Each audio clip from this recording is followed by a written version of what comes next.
I was fresh out of federal prison, and I was I guess you could say in the beginning stages of getting my life together, and I was already plugged with some people in Mexico, and I seen them coming around. They were visiting a lot of my older gang members. My leaders, and they were around.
Welcome to this episode of Chattin with Staxx. I'm your host, Bill Staxx, and today I just wanted to jump on here before I play this interview, part one of an interview.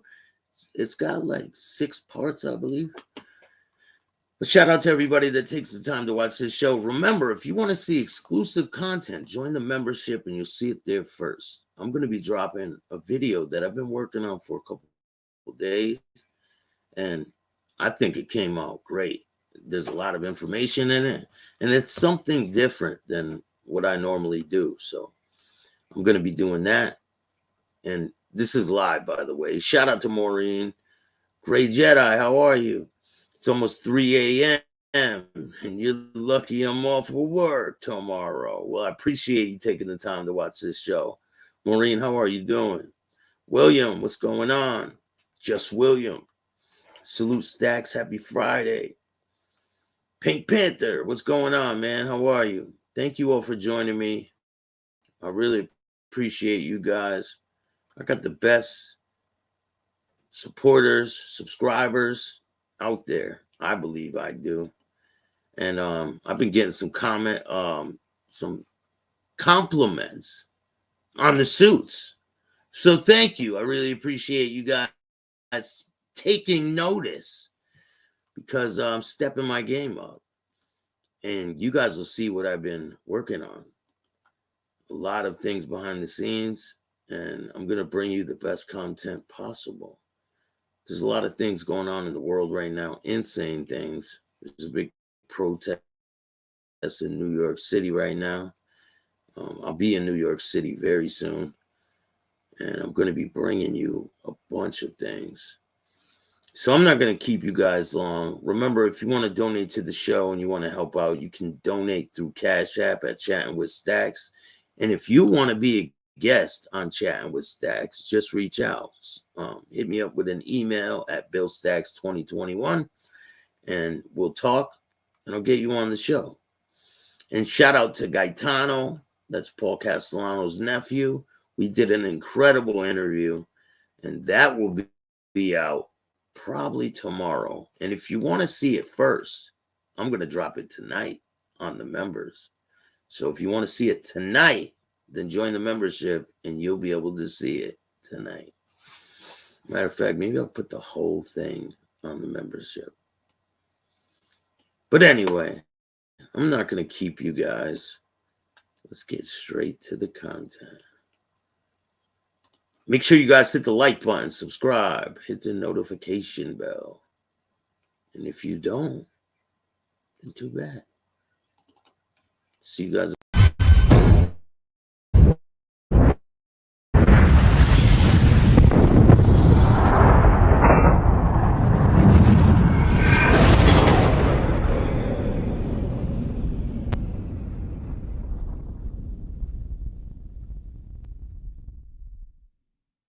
Welcome to this episode of Chattin with Staxx. I'm your host, Bill Staxx, and today I got JC from Wrong to Strong. What's up, man?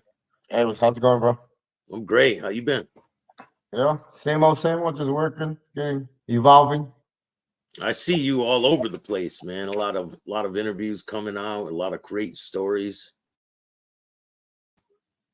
You're really Yes, covering ground. it's work, man, but it's coming together. So today I wanted to ask you if you can walk me through when you first met up with the Flores twins. I was fresh out of federal prison, and I was I guess you could say in the beginning stages of getting my life together, and I was already plugged with some people in Mexico, and I seen them coming around. They were visiting um, a lot of my older gang members. My leaders, and they were around. So I knew there was somebody. I didn't realize who they truly were until later on. Where because we literally grew up on the opposite streets of where our neighborhood. Um, but we were at a nightclub the first time we really started talking, and there was a nightclub in Chicago, and I've told the story before. It's where I got set up. It's where they put the gun in my truck, and I got arrested. But I was there partying that night, and we were celebrating. I had just gotten married. Things were going good. I was bringing in a lot of work, and money was good. My restaurant was doing good. My house was paid for, so it was good times. It's like you see in the movies, man. You see all the big people that have money and sell drugs at the nightclubs. Yeah, you don't think it's gonna end, right? Yeah, yeah. How does this setup happen? Oh, just everybody that was somebody used to go to that nightclub, so it kind of just happened naturally. And then it also helped that we all knew the same people. We all knew the same people. Even the Flores, they knew a lot of people from the opposite other gangs. So, and I knew people from other gangs, so I would see them everywhere. So did you guys start working together? If you were getting work in the 2000s, any kind of coke in Chicago, it was off the Flores. Oh, they were that big time out there. Yeah. Now, were the mafia type of people out there taxing them for bringing the work in their area? No. No, man. We're Because a talking lot of about a lot of people don't know how this whole system works. Like, how would they even get the drugs? Where would they bring it? How does it work? it's a whole different world, man. You know, that's a question that most people should ask them when they were on that live interview the other day. You know? Oh, they did an interview. Yep. Oh, they're going to be coming out and doing interviews now. Yep. That's pretty crazy. What do you think about them cooperating and now coming out for the spotlight and all that? What are your thoughts on that? I think that no man should judge another man because nobody knows what decision they had to make to put himself in whatever situation. You know, I just it's just how I feel, man. There's a lot of tough guys out there that really are not tough, so like it gets a little bit under my skin. You know. Tons of them, man. Internet's flooded with them nowadays. Yeah. So what's been going on with you lately? Just working out, working, doing the whole prison thing, and just working, man. I'm about I'm about making this world better, not making it worse now. So I put in a lot of I put in a lot of work for guys to not make the mistakes that I made. I don't care about the cloud. I don't care about the fame. I don't care about none of that stuff. I just care about helping guys change. I was volunteering yesterday at Brian's Angels homeless outreach place. I do that every couple of weeks. Yeah. Trying to give back, Yeah.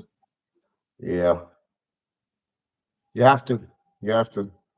If not, you just You're just taking up space. So what did you go to prison for that time when you got out of federal prison? What was that sentence for? What time? When you got out and you were trying to get your life together? Is that when you came back from Mexico and all that? Yeah, yeah. I mean, it shows it on the show. You know, I got out, tried to find a job. Really couldn't find a job. I got my CDL. Um, that didn't really work out because not too many people wanted to hire me, and I just I went back into the game again. So I ended up hustling again. Get discouraged fast, right? Yeah, I mean, yeah, I mean, you see, I didn't have the tools back then that I have now. So like, you know, I, and that's what I try to voice to a lot of these guys in prison is that they'll do these bids and get out, and they feel like they're smart because they've read a lot of books in there. They feel like philosophers, and the thing is that they get out with no life experiences, no life, no emotions, no. So the first letdown is like, oh, I'm gonna go use drugs, or I'm gonna go sell drugs, or I'm gonna do this, I'm gonna do that. It's always the quick fix because you have no tools to deal with, letdown, no's, stuff like that. So you have to learn, man, and that's what I'm trying to teach these guys is controlling your emotions is one of the biggest factors when you come home from prison. I used to run to drugs all the time. That would be my my getaway, my escape. It was the easy thing to do. Yeah, yeah. And I was begging God to get me sober. Let me have a chance at life. And he answered my prayers. It was insane, man, how it all unfolded. Yeah, and I tell people though, after he answers your prayers, like, you have to be disciplined enough to keep it. And that means like you don't get to be a piece of crap again. Like and I'm like really, really firm on that. It's like uh even with the people that surround myself now, like if I see that like you're really not getting that, then I can't step away because like I can't really put myself around that. They could suck you back into it just as easy, right? I just don't have the patience for it, bro. No, they can't suck me in no more because I'm a grown ass man now. But like, I just don't have the patience for it, and I have a very, very short fuse when it comes to just childish kids.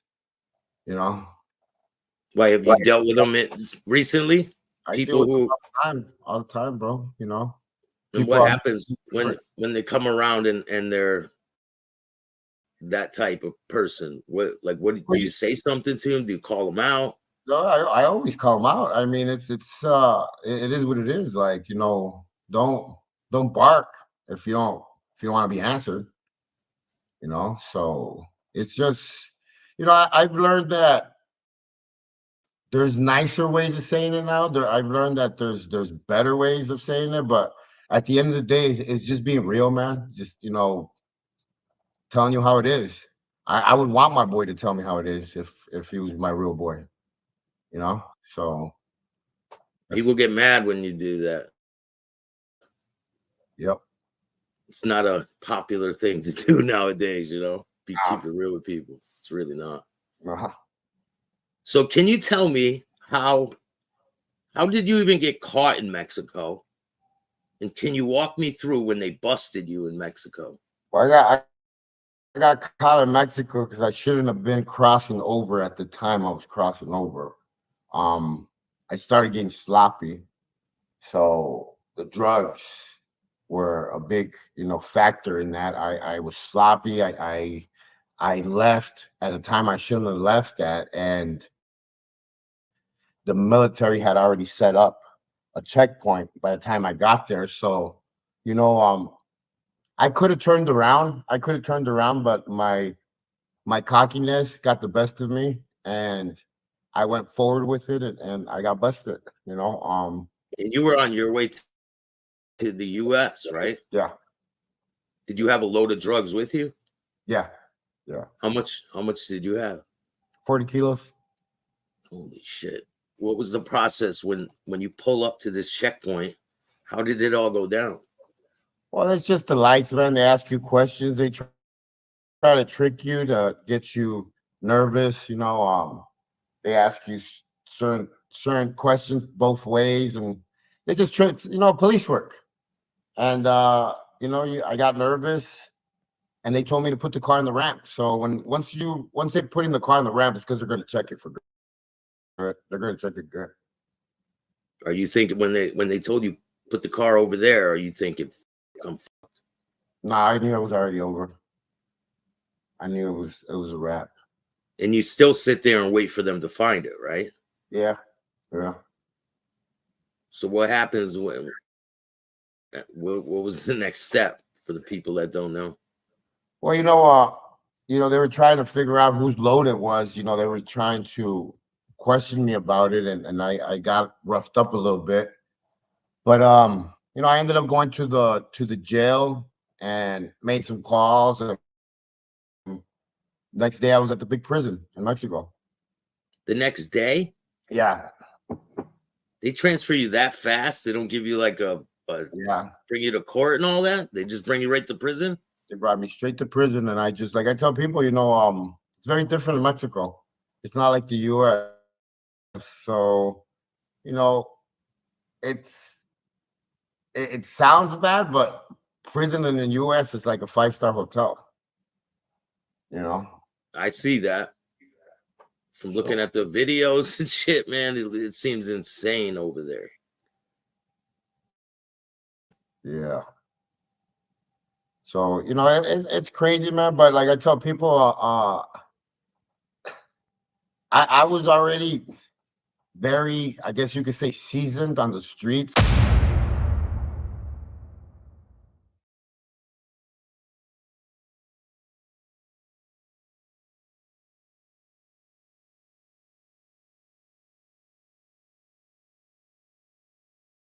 I hope you guys like part one of that interview. There's a lot more to come, and there's tons of new content on the way. I'm going to be dropping an exclusive interview tonight on the members only. Paul Castellano's nephew. You're going to hear the inside story about what it was like from the family. So if you guys want to see that, join the membership. If not, you'll see it down the road. But I'm going to drop another interview tomorrow that I've been working on. Well, it's not an interview. It's more like a educational experience. We'll put it that way. And shout out to everyone that took the time to watch this show tonight. I appreciate all you guys. If you want to donate to the show, donate through Cash App at Chattin with Staxx or Venmo, PayPal, Super Sticker, Super Chat, Zelle, all that good stuff. And if you want to be a guest on the show, just hit up my email at BillStaxx2021. And I appreciate all you guys. Remember, don't be a bitch.